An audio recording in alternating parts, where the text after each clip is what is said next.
Don't touch that. Janelle Morrison's hand pulled back from the hallway table. She was just steadying herself. Dr. Patricia Thornwood descended the stairs, eyes cold. What are you doing up here? Mr. Whitmore asked me to. I don't care what he asked. Thornwood's voice dropped lower. Listen carefully. Real professionals are working with Dylan today. Certified specialists. People with actual degrees. She stepped closer. Too close. You're here to clean toilets, not to interfere. Your kind always thinks you can just insert yourselves where you don't belong. Janelle's fingers tightened around her supply caddy. Use the service stairs, stay in the kitchen, and if I see you near Dylan's wing again, you'll be looking for a new job. Understood? Janelle's jaw tightened. She turned toward the back. But 72 hours later, this woman they humiliated would reach Dylan in ways no credentialed expert could. 4 hours later, Janelle was upstairs, second-floor hallway, far from where Thornwood could see her. She pushed the cleaning cart quietly. The vacuum could wait. Mr. Whitmore had specifically asked her to tidy this wing. A door opened down the hall. 3 specialists emerged from Dylan's therapy room. Their faces said everything. Another session. Another failure. Dr. Thornwood led the group. He's simply unreachable. The neural pathways aren't forming. I've said this from the beginning. A younger therapist followed. Maybe if we've tried everything. Thornwood's heels clicked toward the stairs. Some children are beyond help. The sooner Mr. Whitmore accepts that, the better. They descended, voices fading. Janelle noticed movement near the floor. Dylan sat against the wall. 7 years old, small for his age. His hands moved in repetitive patterns. Fast, then slow. Fast, again. Most people would see a child stimming, acting out, lost in his own world. But Janelle had spent 12 years watching hands speak. She set down her spray bottle, knelt on the carpet, watched. Dylan's right hand touched his throat. Light tap. Then both hands made a flowing motion downward. Then he pointed. Sharp gesture. Frustrated. He repeated it. Throat, flow, point. Throat, flow, point. His water bottle sat 3 feet away, just out of reach. Janelle's breath caught. She'd seen this before. Elena used to do something similar before Janelle learned proper ASL, creating language from need. Slowly, carefully, Janelle copied the gesture. Throat touch, flowing hands. Then she reached for the water bottle. Dylan's hands froze mid-motion. His eyes lifted, found hers. For a long moment, neither moved. Janelle extended the bottle toward him. Dylan stared at it, at her, back at the bottle. He took it, drank deeply. Then his hand moved to his chest, palm flat. He spread his fingers outward like a flower opening. Janelle knew that gesture. She'd taught it to Elena years ago. "Thank you," she whispered. "You just said thank you." Footsteps at the end of the hall. Richard Whitmore stood there, frozen, watching. He walked forward slowly. His voice came out rough. "What did you just do?" Richard Whitmore's private study smelled like leather and old books. Warm lighting, floor-to-ceiling windows overlooking the city. Janelle sat on the edge of a chair, hands folded, still in her uniform. She didn't belong here. They both knew it. Richard paced behind his desk. He'd been silent for 30 seconds. Finally, he stopped. "Mrs. Morrison, I need you to explain what I just saw." Janelle's voice came out carefully, measured. "Mr. Whitmore, I don't want to overstep. You gave my son water." He leaned forward. The therapy team spent 90 minutes in that room. He wouldn't look at them, wouldn't respond. They left calling him unreachable. His jaw tightened. You knelt down for 10 seconds. He looked at you. He communicated. He said thank you. The silence stretched. I'm not asking as your employer, Richard said quietly. I'm asking as a father who just watched his son connect with another human being for the first time in 6 months. Please, how did you know? Janelle took a slow breath. Dylan wasn't making random movements. He was signing, just not in any language your specialists know. They said he can't learn sign language, that his brain doesn't process. They're trying to teach him their language. Janelle's hands moved as she spoke. Nobody's trying to learn his. Richard sat down, really looked at her. How do you know about sign language? Here it was, the moment she'd have to explain. My daughter, Elena. She's 12 now. She was diagnosed deaf at 6 months old. The words came faster now. My husband died when she was 1. Life insurance barely covered the funeral. I couldn't afford interpreters, couldn't afford special programs, so I taught myself. You taught yourself? Library books first, then YouTube videos. Free ASL classes at the community center. 12 years of learning from anyone who'd teach me. She met his eyes directly now. I'm not certified, Mr. Whitmore. I don't have degrees on my wall. But I've spent every single day for 12 years communicating with someone the world calls disabled. I learned to see language in places most people miss. Richard's pen tapped against his notepad. A rhythm. Thinking. You said Dylan is using his own language? Linguists call it home sign. When deaf children don't have access to formal sign language, they create their own system. It has rules, grammar, consistency. It's real language, just personalized. She leaned forward slightly. Dylan's therapists are trying to force his brain into their box. Standard ASL, standard methods. But his brain doesn't work standard. So he invented his own way to communicate. And everyone's calling it failure. The leather chair creaked as Richard stood. He walked to the window, looked out at nothing. Can you learn it? His language? I think so, if he'll let me. And then what? Teach us? Teach him actual ASL once you've built that bridge? That's the idea. Richard turned back. Dr. Thornwood has 3 PhDs, 20 years of experience. She's published in every major journal, and she just told me my son is hopeless. He crossed his arms. You clean houses for a living, no degree, no certification, no credentials. Janelle started to stand. Mr. Whitmore, I understand. Sit, please. She lowered back down. Here's what I know about credentials, Richard said. My company's best software engineer never finished high school. My head of security learned everything from military field experience. My most profitable investment came from a 19-year-old college dropout. He walked back to his desk. Degrees tell me you showed up to class. Results tell me you can do the work. The pen tapped again. I'm not asking you to replace Dylan's therapy team. I'm asking if you'd spend time with him.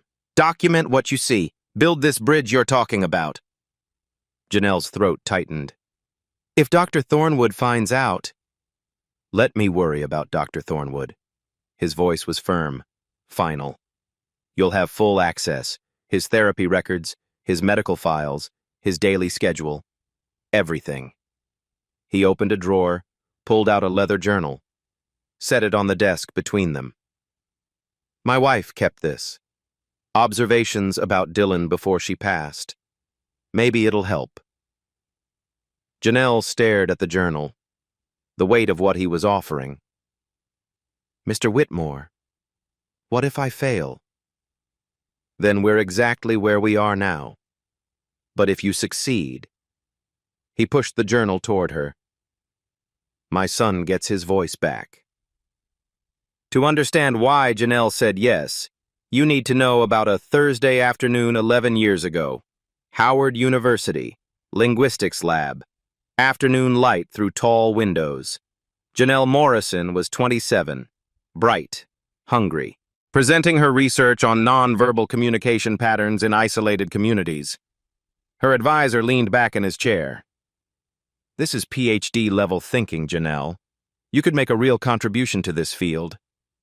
She smiled, saw her future. Professor Morrison. Research. Making a difference. Then her phone rang. Hospital.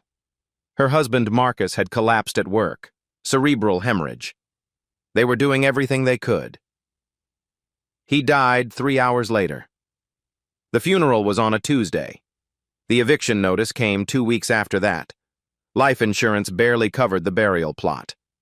Elena was 14 months old. 1 month later, Janelle packed her thesis notes into a storage unit she couldn't afford to keep. Sold her textbooks. Dropped out. The first house she cleaned belonged to a lawyer. He didn't look at her when he handed over the key. Nobody looked at her anymore. She wasn't Janelle Morrison, linguistics scholar, anymore. She was the help, the dropout, the single mother who couldn't make it work. Her intelligence didn't disappear, but everyone's ability to see it did. That was 11 years ago. Now, in her small apartment, Elena sat at the kitchen table doing homework. "Mom?" Elena's hands moved in ASL. She'd been signing since she was 2. "You're really going to work with Mr. Whitmore's son?" Janelle signed back. "I'm going to try." "With the language stuff? Like what you studied?" "Yes, like that." Elena's face lit up. 12 years old, beautiful, smart, everything Janelle had fought for. "You never talk about college. Do you miss it?" The question hit harder than expected. Janelle set down her coffee mug, signed slowly. "Every single day." Elena came over, hugged her mother tight. "You're going to be amazing. You know that, right?" Janelle held her daughter, breathed in the moment. Some people get second chances. Most don't. Janelle Morrison was going to fight for hers. This wasn't just about Dylan anymore. It was about proving to Elena, and to herself, that who she was didn't end when circumstances forced her to become someone smaller. Tomorrow, she'd show them what they'd been too blind to see. Day 1, Monday morning. Dylan's playroom. Janelle sat on the floor, notebook open, pen ready, 10 feet away from Dylan. Dr. Thornwood stood by the door, arms crossed, watching. "We'll observe your methodology," Thornwood said. The word methodology dripped with skepticism. Janelle didn't respond, just watched Dylan. He was building with blocks, red ones, blue ones, stacking them carefully. His breathing changed when the tower got tall, faster, shallow. The tower fell. Dylan's hands shot up. Both palms are rising sharply, then dropping. His face crumpled. Janelle wrote, "Tower collapse. Both hands rise fall. Distress marker. Means failure or loss." 90 minutes. She didn't speak, didn't approach, just observed. The scratch of pencil on paper. Dylan's small sounds. The clock is ticking. Thornwood's impatient sighing. Day 3. Wednesday. Janelle had documented 23 distinct gestures, each one repeated, consistent, meaningful. Dylan's snack time. Mrs. Henderson brought apple slices. Dylan looked at them. His face changed. He pushed the plate away, hard. His hand tapped his throat. Sharp movements, head shaking, pushing motion with both palms. Mrs. Henderson frowned. "He's refusing again. This is the 3rd day." "Wait." Janelle stepped closer. "It's not a refusal. He's saying something." "What?" "The texture. He's saying the texture is wrong." Thornwood made a dismissive sound. "Behavioral observation, nothing more." "Try smooth applesauce instead of slices." Mrs. Henderson hesitated. looked at Thornwood. "Just try it," Richard said from the doorway. Nobody had noticed him arrive. Mrs. Henderson left, came back with smooth applesauce. Dylan's whole body relaxed. He ate. Mrs. Henderson stared. "How did you know?" Janelle closed her notebook. "Because he told me." Day 5.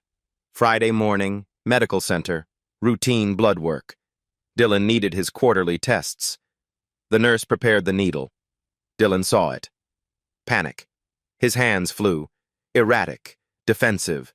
His breathing spiked. "We'll need to restrain him," the nurse said gently. "It's protocol. He always fights." Richard's jaw tightened. There has to be another way. Janelle knelt, eye level with Dylan. Her hands moved, slow, deliberate. First, the gesture Dylan used for hurt, finger-tapping location. Quick. Then she created something new, a soft touch to his arm, her fingers spreading outward slowly. She was asking, "Will this hurt?" "A little." Then answering, "But then it ends. Small pain. Then freedom." Dylan's eyes locked on her hands, processing. He'd never had someone explain what was coming, in his language, with honesty. Slowly, so slowly, Dylan extended his arm. The nurse's eyes widened. She drew the blood quickly, professionally. Dylan winced, but he didn't pull away. He kept watching Janelle's face. When the bandage went on, Dylan made a new gesture. His hand pressed to his heart. 2 firm taps. Janelle understood immediately. "Brave," she whispered. "You're saying you were brave." She repeated his gesture back to him. Validation. Dylan's small smile was worth everything. The nurse stood there, stunned. "In 3 years, we've never done that without restraints." "What did you do?" Richard's voice came from behind them, rough with emotion. She spoke his language. Dr. Thornwood watched from the doorway. Her face was unreadable. She turned, left without a word. That silence was more dangerous than any argument, because Thornwood wasn't defeated. She was planning. The formal dining room had been converted into a conference space. Long table, leather chairs, professional and cold. Richard sat at the head. Dylan's full care team filled the sides. Dr. Patricia Thornwood, Dr. Raymond Carter, pediatric neurologist, Dr. Allison Webb, child psychologist, Karen Foster, special education coordinator, and Janelle, at the far end, separated by 12 feet of polished wood. Thornwood opened her folder. "Mr. Whitmore, we need to address your unorthodox addition to Dylan's care team. Janelle has gotten results. Anecdotal results." Thornwood's tone was surgical. "Dylan has good days and bad days. Mrs. Morrison happened to be present during good days. Correlation, not causation." Dr. Carter leaned forward. "Home sign systems are documented, yes, but they're limiting. Dylan needs standardized ASL for long-term development. Encouraging his invented signs could actually delay real progress." Karen Foster adjusted her glasses. "There are liability concerns. If something happens to Dylan in Mrs. Morrison's care, and she has no credentials, no training, no certification—" "The legal exposure is significant," Thornwood finished. Dr. Webb's voice was softer, almost sympathetic. "I appreciate Mrs. Morrison's enthusiasm. I really do. But therapeutic relationships require professional boundaries, training in childhood trauma, understanding of attachment theory, the psychological implications of what she's attempting." She paused delicately. "Has she had any formal education in these areas?" All eyes turned to Janelle. She'd been shrinking in her chair, feeling smaller with each word, but something shifted. "May I respond?" Surprised silence. Janelle straightened. "Dr. Carter, You're right that standardized ASL is important long-term. But Dylan's home sign isn't invented nonsense. It's a linguistic creation, which actually indicates advanced cognitive processing. Her voice steadied. If we validate his system first, we build trust. Then we can introduce ASL as a second language. Research shows bilingual acquisition is easier than forcing a rejected first language. You know this. It's basic applied linguistics. Dr. Carter blinked. Dr. Webb, you're right, I haven't had formal training in childhood trauma. But I've read Dylan's entire file, every evaluation, every therapy note, including your published paper on nonverbal communication in traumatized children. She looked directly at Webb. Your own research supports exactly what I'm doing. The room shifted. Richard leaned forward slightly, something like a smile at the corner of his mouth. Thornwood's face reddened. Reading papers doesn't make you a professional. You clean houses, Mrs. Morrison. That's not an insult. It's a fact. The words hung sharp in the air. We spent years earning our credentials. Degrees, certifications, clinical hours. You can't simply walk in with your bucket and mop and... Dr. Thornwood? Richard's voice cut clean. I'm going to stop you there. The steel underneath his calm was unmistakable. I respect credentials. I've paid for the best. But I also built a Fortune 500 company by recognizing talent wherever it appears. Janelle is producing results. If you can match those results with your methods, please, do it. He stood. But until then, she stays on the team. Thornwood's hands shook slightly. Then I resign. She gathered her materials, stood. You can't have it both ways, Mr. Whitmore. Professional standards exist for a reason.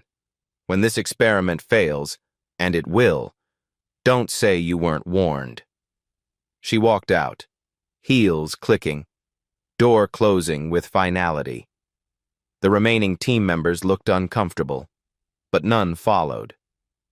Dr. Webb spoke first. I'll stay, but we need documentation. Everything Janelle does, documented. Richard nodded. Agreed. The meeting ended quietly, but the real battle had just begun. 3 weeks later, Dylan Whitmore was a different child. Morning routine, kitchen, 7:30. Dylan's hands moved with purpose. He pointed to his chest, then made the gesture for blue, then pointed to his shirt drawer. Mrs. Henderson understood immediately. You want the blue shirt?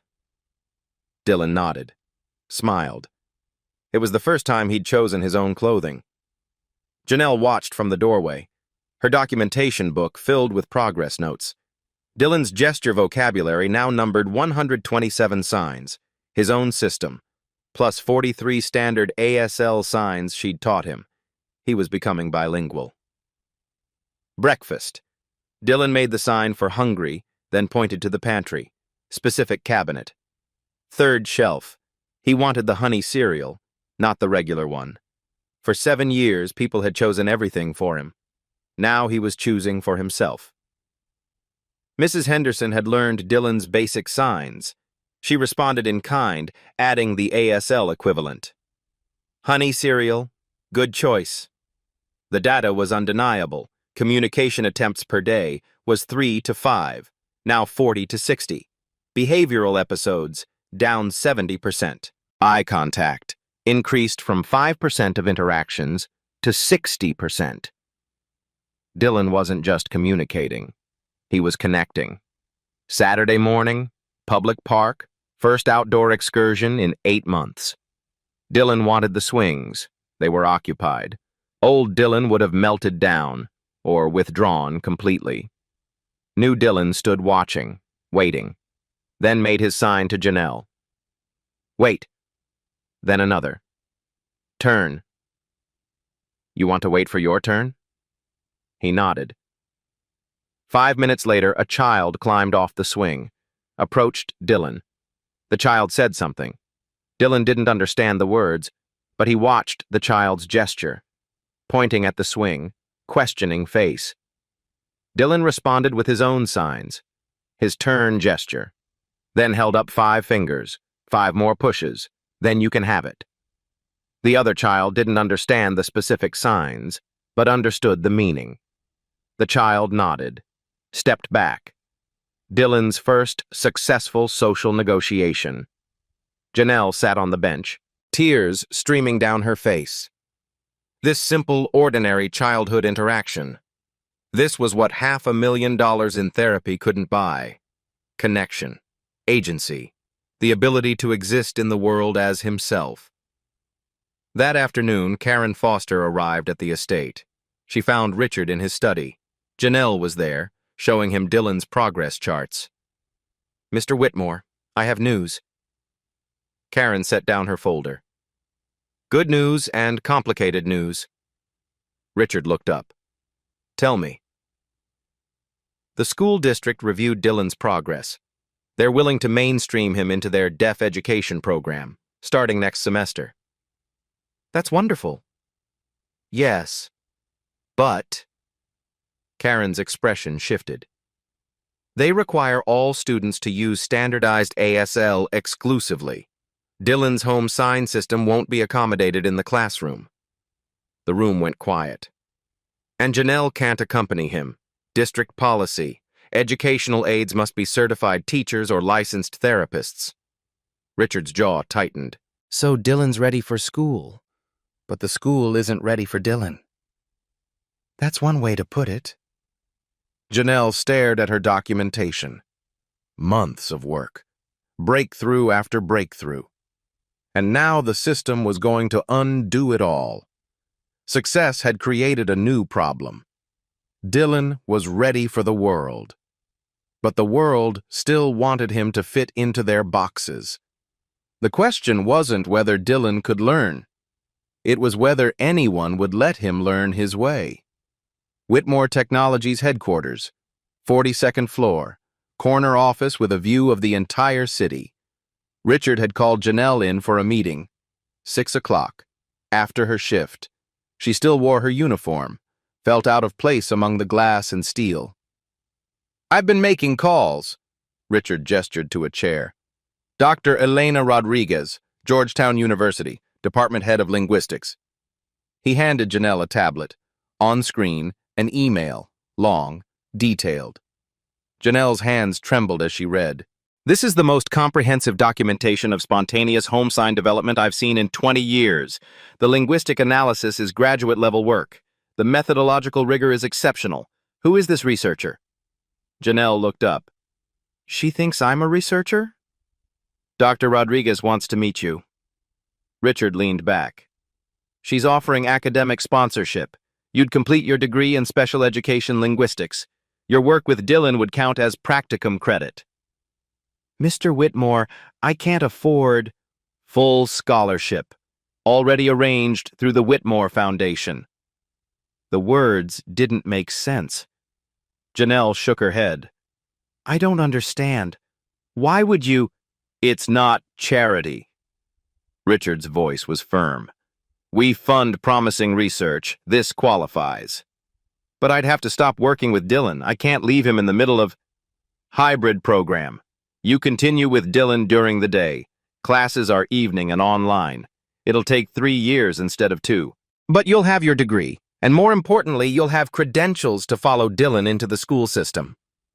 Janelle set down the tablet. Her throat is tight. "Mr. Whitmore, why are you doing this?" Richard was quiet for a long moment. He walked to the window, looked out at the city lights. "My wife. Before she died, she made me promise something." His voice roughened.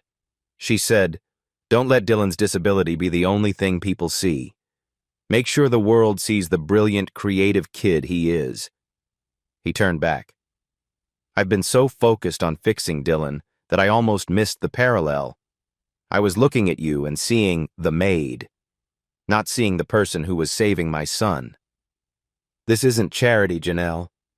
It's me keeping my promise to my wife. Make sure people see what's actually there." The silence stretched, heavy with meaning. I'll need to talk to my daughter. Janelle's voice cracked. This means less time at home, more pressure on her. Elena's school tuition, also covered. Same foundation. Richard's expression softened. Smart kids deserve opportunities too. Janelle couldn't speak. Tears streamed freely now. Richard extended his hand. Partners? She stood, shook his hand, firmly. Not employer and employee. Equals. Richard opened his desk drawer, pulled out his late wife's journal, the one he'd given Janelle to study. Keep it. You've been continuing her work. She'd want you to have it. Janelle held the leather journal, the weight of trust, of belief, of someone finally seeing her. Thank you, she whispered. Thank you, Richard said back, for seeing my son. 6 weeks into Janelle's work with Dylan, his 8th birthday approached. The estate kitchen. Evening. Janelle was finishing up, wiping down counters. Richard entered. Unusual. He rarely came to the kitchen.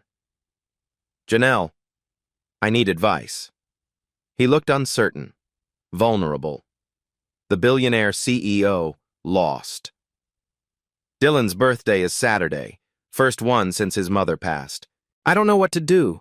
Last year he couldn't tell us what he wanted. This year he can, but I'm afraid to ask. Afraid I'll get it wrong. Janelle set down her cloth. Have you asked him? How? Come on, I'll show you. Dylan's bedroom. Soft lamplight. The room was neat but impersonal, decorated by professionals who didn't know him. Dylan sat on his bed, reading a picture book. He looked up when they entered, surprised to see his father at this hour. Janelle moved slowly, deliberately. She demonstrated the signs. ASL. Clear and simple. What? Want. Birthday. Celebrate. Richard watched. Awkward at first. His hands moved stiffly. But he tried. Copied her movements. What? Want. Birthday? Dylan's eyes widened. His father was using his language, actually trying to speak to him. For a long moment, Dylan just stared. Then his hands moved. He pointed to a poster on his wall. An aquarium, bright fish, blue water. Then he made the sign for swim, his gesture for water, flowing hands. He pointed to himself, then to Richard. Janelle's voice was soft. He wants to go to the aquarium. With you. Richard's face crumpled. That's it? Just the aquarium? With you, Janelle emphasized. That's the important part. Richard sat on Dylan's bed. His hands were shaking slightly. He signed slowly with Janelle's help. Yes, you and me. Promise. Dylan's smile was enormous. Pure joy. He launched forward, hugged his father tight. Richard held his son, tears streaming silently down his face. 7 years. 7 years of distance, of barriers, of not knowing how to reach across the silence. And it took 4 signs to bridge it. This is what was actually at stake. Not Dylan's ability to communicate with therapists or teachers or the world. His ability to communicate with his father, to be seen by the one person who mattered most. Janelle quietly backed toward the door, giving them privacy. In the hallway, she paused, wiped her own eyes.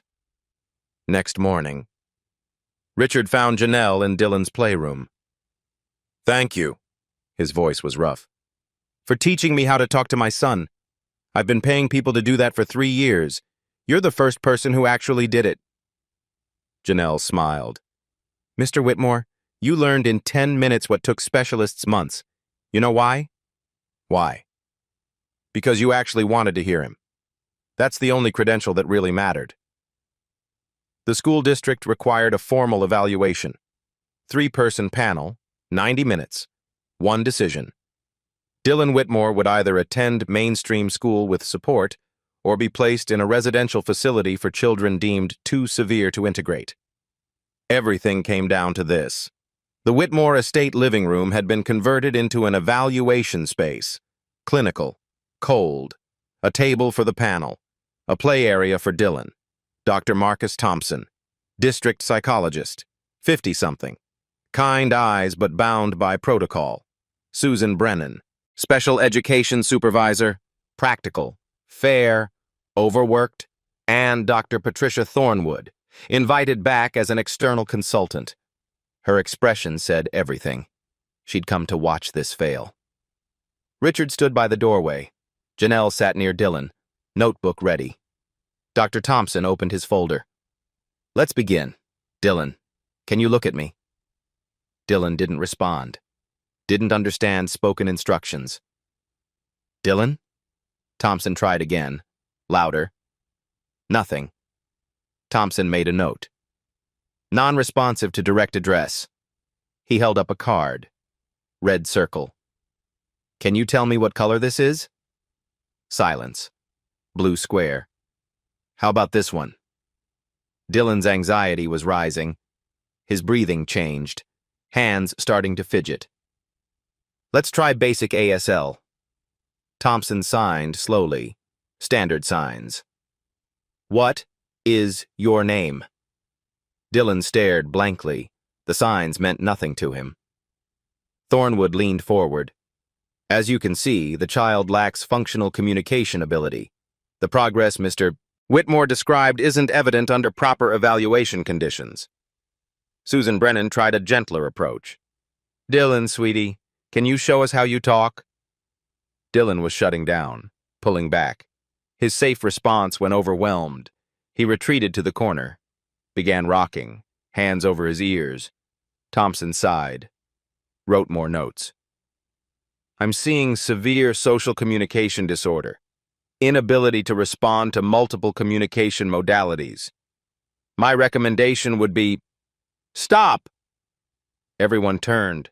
Janelle had stood up. "You're evaluating him in a language he doesn't speak. Let me translate." Thornwood's voice cut sharp.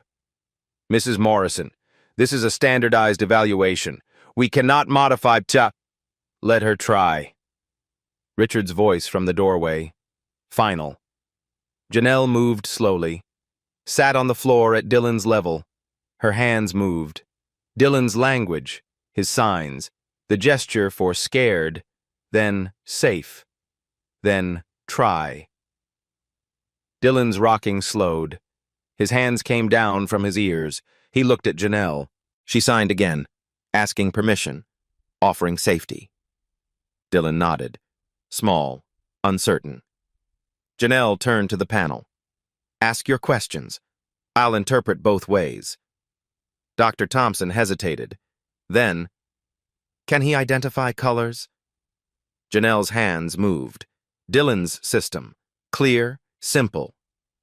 Dylan immediately pointed to colored objects around the room, made his color signs for each one. Red, blue, yellow, green. Thompson's eyebrows raised. "Can he express emotions?" Janelle interpreted. Dylan demonstrated. Hand on heart, spreading outward. Happy. Hand down his face, sad. Clenched fists forward, angry. Hands trembling, scared. Brennan leaned forward, interested now. "Can he sequence? Tell a story?" Janelle asked in Dylan's language. "Tell them about your birthday." Dylan's whole face changed, lit up. His hands moved rapidly, animated. His sign for father. Then aquarium. Gesture mimicking swimming fish. His sign for happy. And finally, a gesture that made Richard's breath catch. Dylan touched his heart, then pointed directly at his father. Janelle's voice was soft. "He went to the aquarium with his father. They saw fish swimming. He was happy, and he felt loved." The room went silent. Susan Brennan's eyes glistened. Thompson sat back, stunned. Even Thornwood had no immediate response. Richard spoke from the doorway, voice breaking. That's my son. That's who he is. He's not broken. He just needed someone to listen. Thornwood recovered first. This is pedagogically irresponsible. You're enabling a communication system that exists nowhere else. When Mrs. Morrison isn't available, Dylan will be helpless. You're setting him up for failure. Janelle stood, faced Thornwood directly. When I'm not available, he'll use ASL. We've been teaching him both. He knows 43 standard ASL signs now. He's bilingual. That's not limiting him. That's expanding his options. You're not a certified... I will be. Janelle's voice was steady. I'm enrolled at Georgetown, supervised by Dr. Elena Rodriguez, and I've been hired by the Whitmore Foundation as a linguistic specialist focusing on home sign systems. The news landed. Richard had formalized her position that morning. Thornwood's face reddened, but she said nothing. Dr. Thompson cleared his throat. Mrs. Morrison, what you've documented is remarkable, truly. But here's my concern. Can Dylan function in a classroom without you? Give him a trial week. Mainstream deaf education. I'll train one aide in Dylan's basic language system, just the essentials. Let's see if he can adapt. And if he can't? Then we revisit. But he deserves the chance to try. Thompson looked at Brennan. Some silent communication. They stepped into the adjacent room. Deliberated. 5 minutes. The longest 5 minutes of Janelle's life. The clock ticked. Dylan played quietly, unaware of what hung in balance. Richard's hand rested on Janelle's shoulder. Thornwood gathered her materials. Expression unreadable. The panel returned. Thompson spoke. Trial approval, 1 semester. Mainstream deaf education classroom with trained support aide. Monthly evaluations. If Dylan shows continued progress, we make it permanent. He paused. Mrs. Morrison, the district has 17 other children with complex communication needs. Would you be willing to work with them as a paid consultant? Janelle's throat closed. Yes, I'd be honored. Thornwood stood abruptly. I hope you understand the precedent you're setting. Thompson met her gaze. I do. We're setting a precedent that we listen to what works, regardless of where it comes from. Thornwood's jaw tightened. She walked to the door, stopped. When this fails, don't say I didn't warn you. The door closed behind her. Final. Dylan had been watching. He walked over to Janelle, made the sign they'd created together, hand to chest, spreading outward. Thank you. Then something new. Dylan's hands formed a circle, held it over his heart. Janelle's eyes filled. What's that? Dylan signed in his system. Clear, deliberate. Friend. The panel watched. Susan Brennan wiped her eyes openly. Dr. Thompson smiled.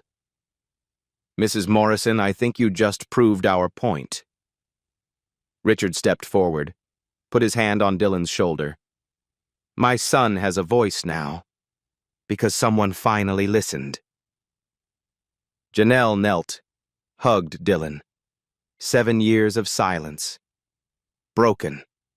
Not by expensive specialists, not by credentials or degrees, by someone who cared enough to learn his language instead of forcing him to learn theirs. 6 months later. Georgetown University Auditorium. 300 people filled the seats. Speech pathologists, educators, linguists, disability advocates, journalists, academic conference. Bridging Communication, Innovations in Developmental Linguistics. The stage was simple. A podium, 3 chairs, a screen for presentations. Dr. Elena Rodriguez stepped to the microphone. Today we're presenting research that challenges everything we thought we knew about language acquisition in nonverbal children. She paused. Our presenter didn't have a degree when this work began. She had something more valuable, the humility to learn from a 7-year-old boy. Applause. Please welcome Janelle Morrison. Janelle walked onto the stage. Professional clothes, confident stride, her documentation materials under her arm. 6 months ago, she'd been told to use the back stairs. Today, she was presenting research submitted to the Journal of Child Language. She reached the podium, looked out at the audience.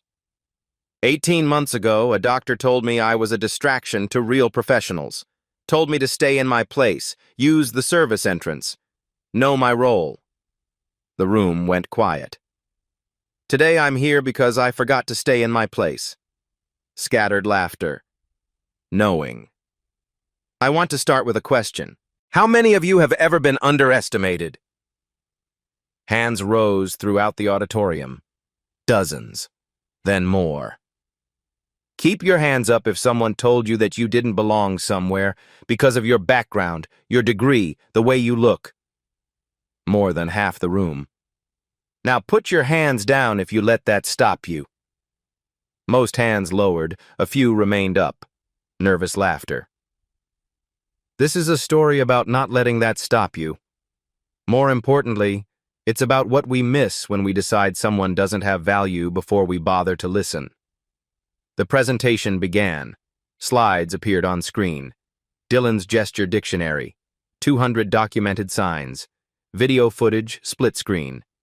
Dylan at 7, non-communicative. Dylan at 8, bilingual. When we validated Dylan's spontaneous language system before introducing standardized ASL, his acquisition rate tripled. Why? Janelle clicked to the next slide. Because we signaled, your way of understanding the world is valid. Now let me show you additional tools. She looked out at the audience. This isn't revolutionary. It's respect. Video played.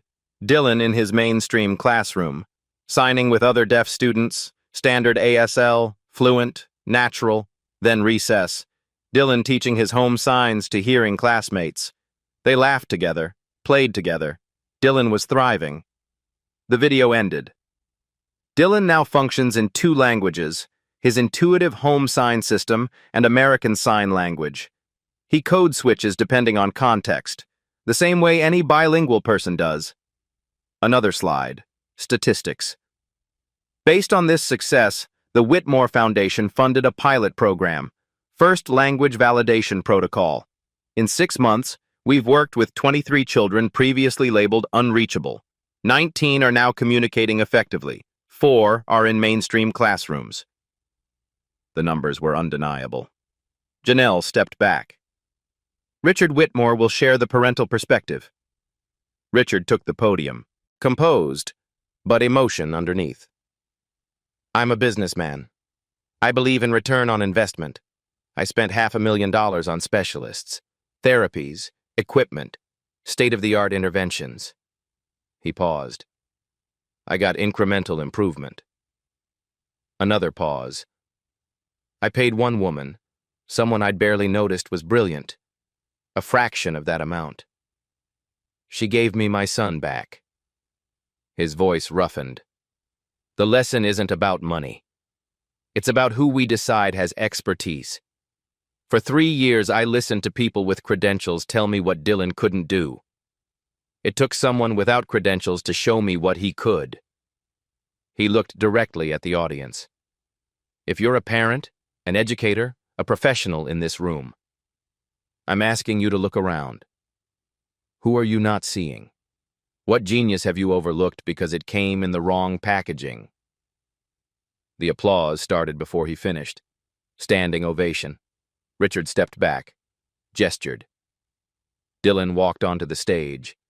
8 years old now, confident. He wore a small microphone. An interpreter stood ready. Dr. Rodriguez knelt to his level. Dylan, would you like to share? Dylan nodded. His hands moved. Both systems simultaneously. His home signs flowing into ASL. The interpreter spoke his words. I was locked inside.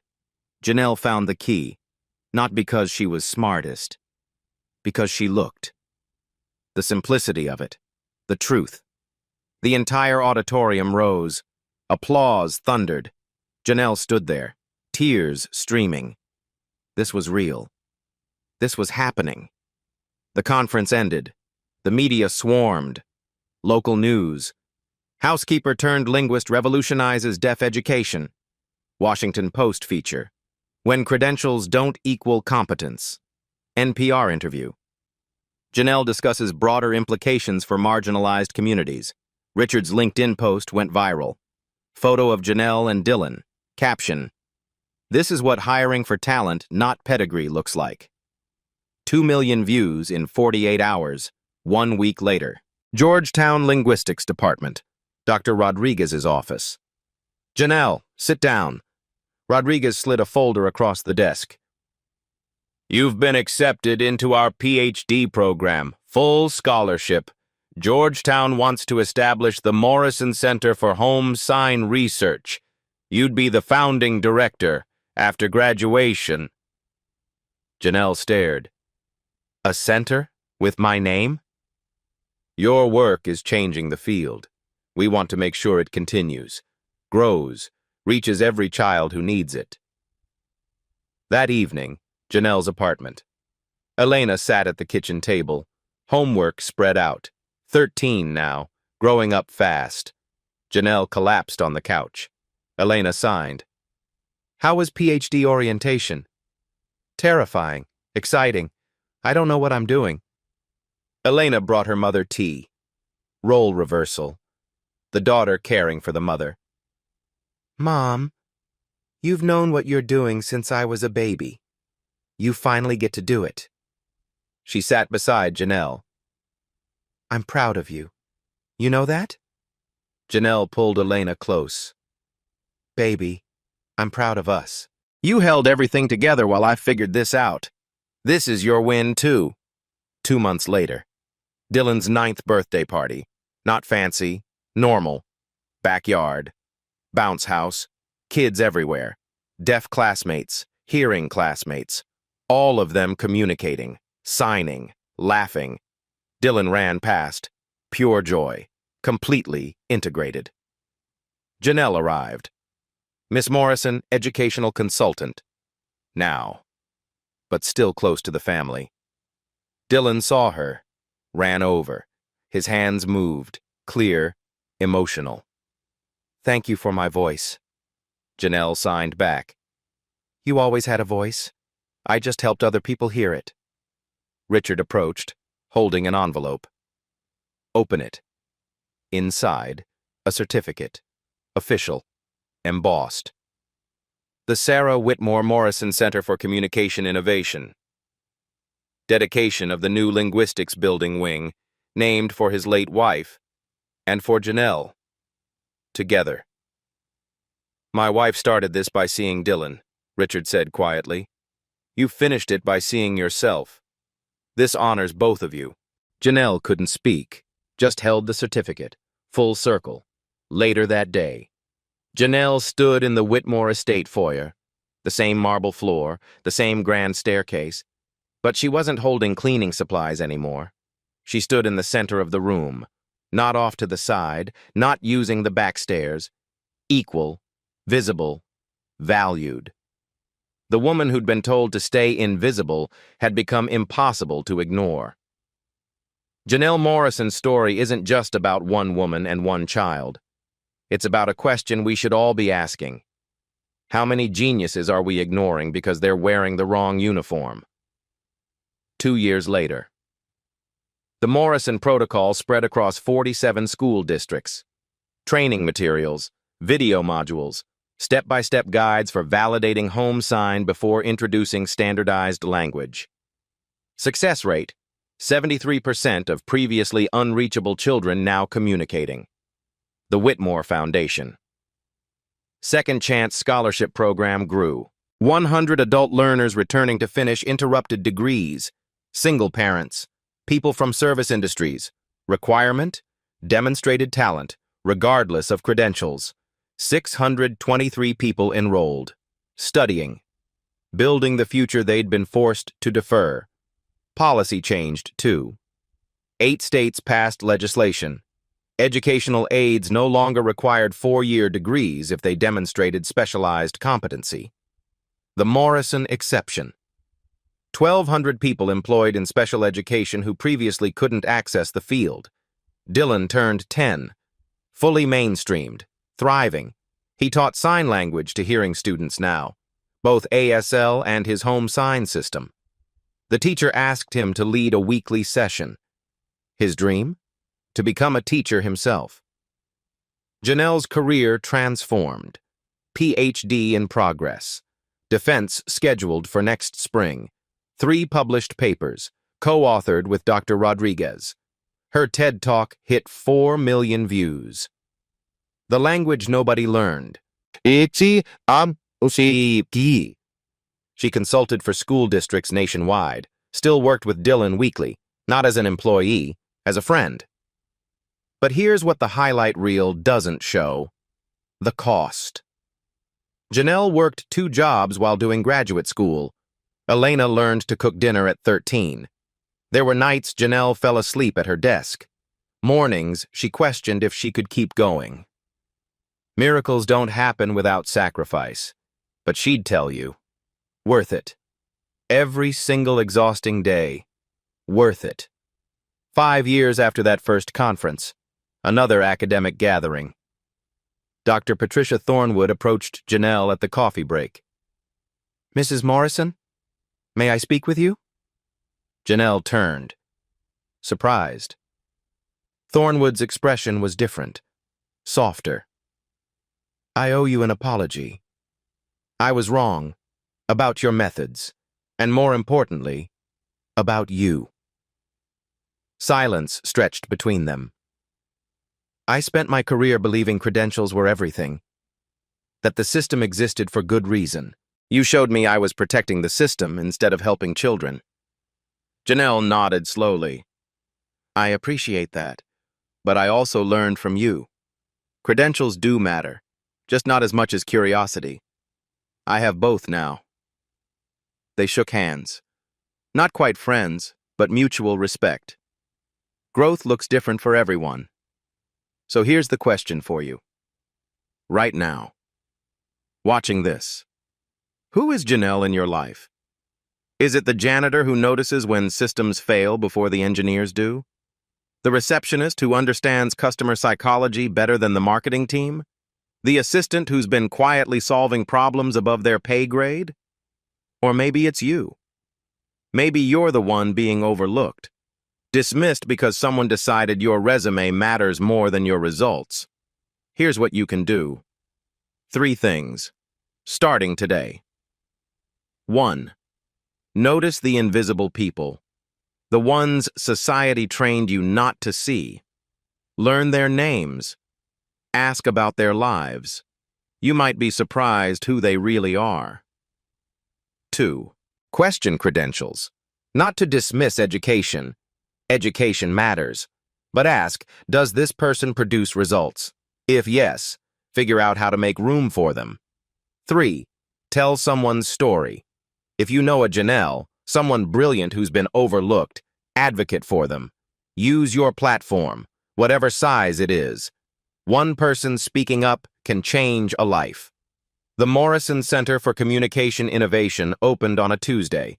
Janelle cut the ribbon, Dylan beside her, signing to the crowd, Elena filming on her phone, proud, Richard applauding.